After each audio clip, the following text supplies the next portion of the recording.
certain things change from the Trayodashi of Kartika Masa. Traditionally, they created a science as to how one should behave. So, the significance of the festival has largely been ignored. It is time to bring this back so that you don't sink down. Do not become susceptible to various negative forces which are always working upon us.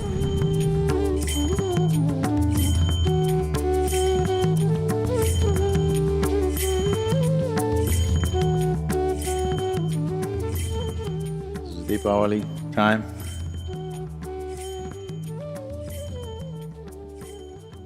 What is the significance of this?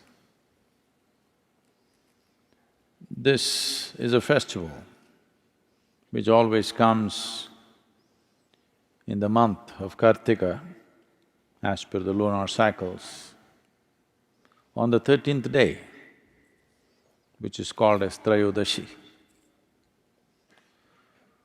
The 13th day of the Kartika month is the festival.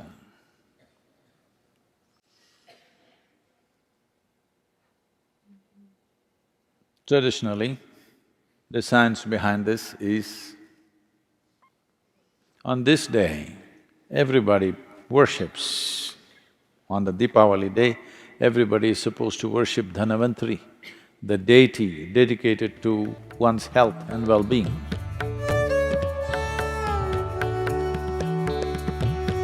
Today the word Dhanavantari has almost become synonymous with a doctor. Dhanavantari or the deity Dhanavantari is supposed to be the source of Ayurveda, the science of long and healthy lives. Well, lot of North Indian people, lot of North Indian people. So, I don't know when they did this, because the nature of the language is like that.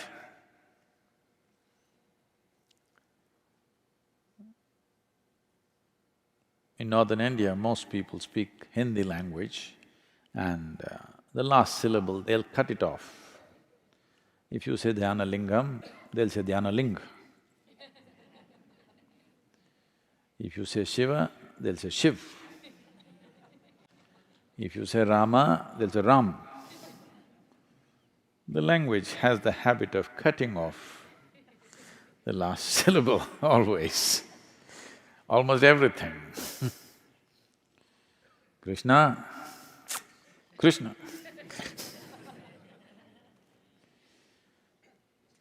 Deepavali, Diwali.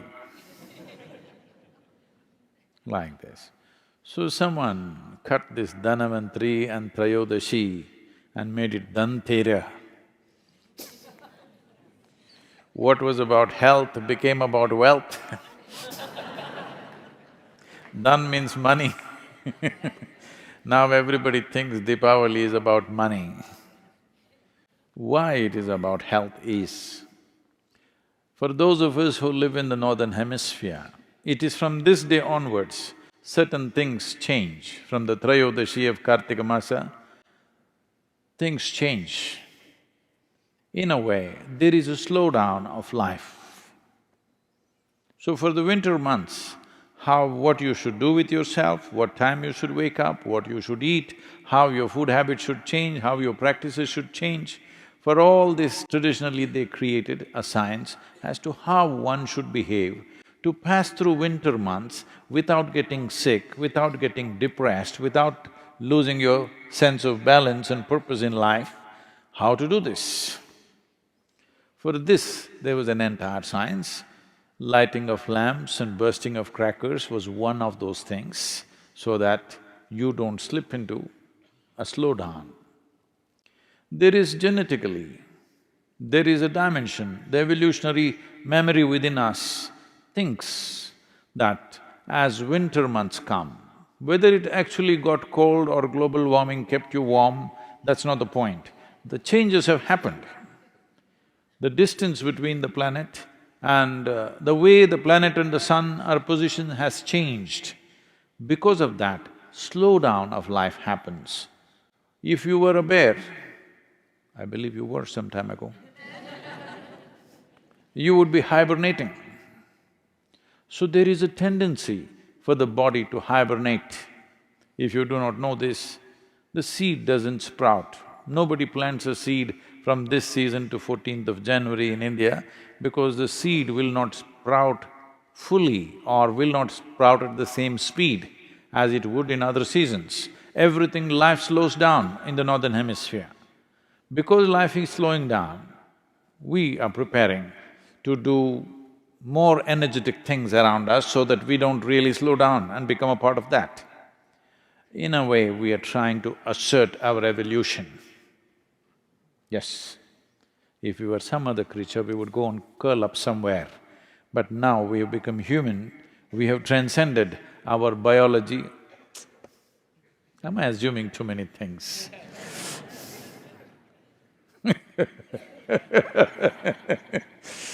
You are supposed to have transcended your biological tendencies. So, to transcend this, there's a whole lot of activity created so that you don't go into a hibernating kind of state.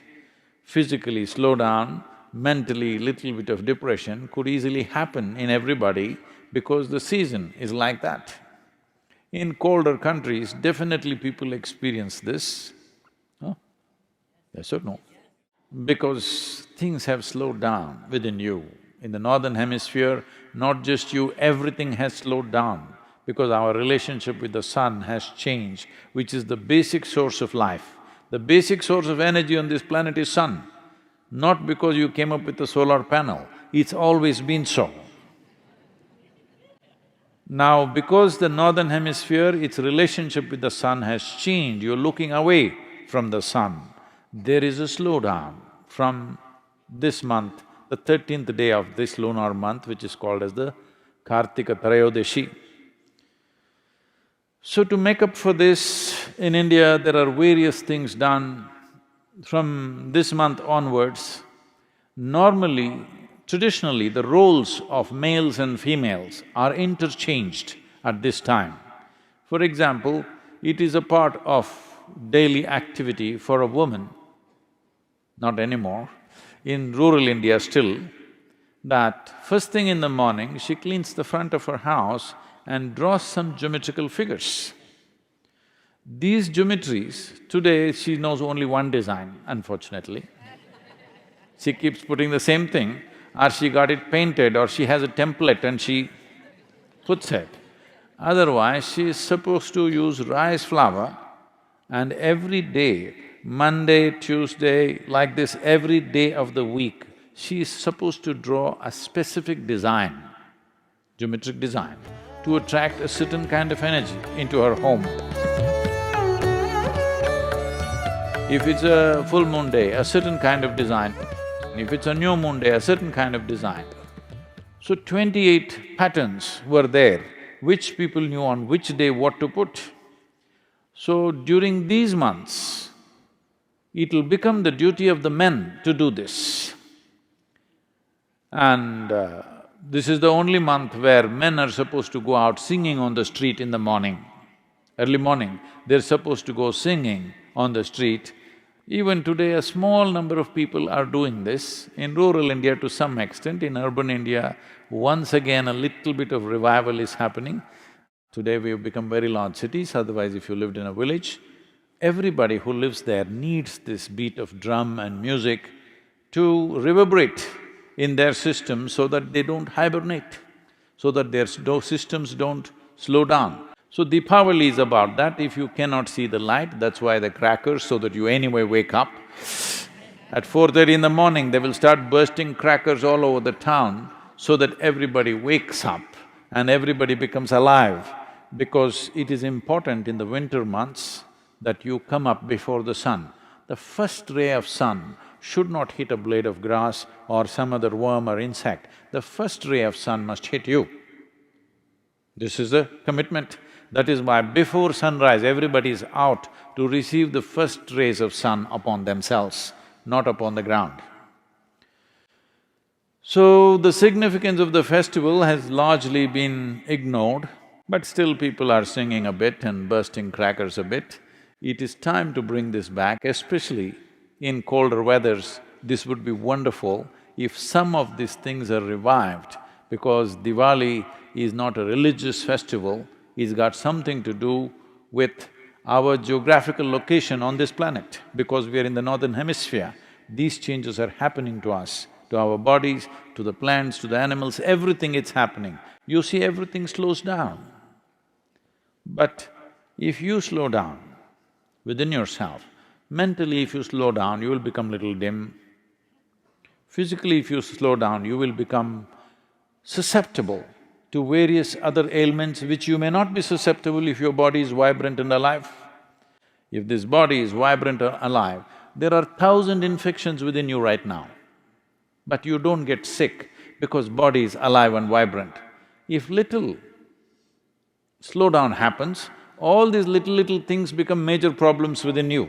This is why the whole thing about Dhanavantari, the science of health and well-being, that it must be kept alive till 14th of January, everything must be kept alive. You need music, you need more light, you need lamplight, you need all kinds of things to keep the atmosphere alive for yourself so that you don't sink down and do not become susceptible to various negative forces which are always working upon us. It is just that some are sailing above it, some are sinking into it. So this is the significance of Deepavali. It is Dhanavantari's Trayodashi.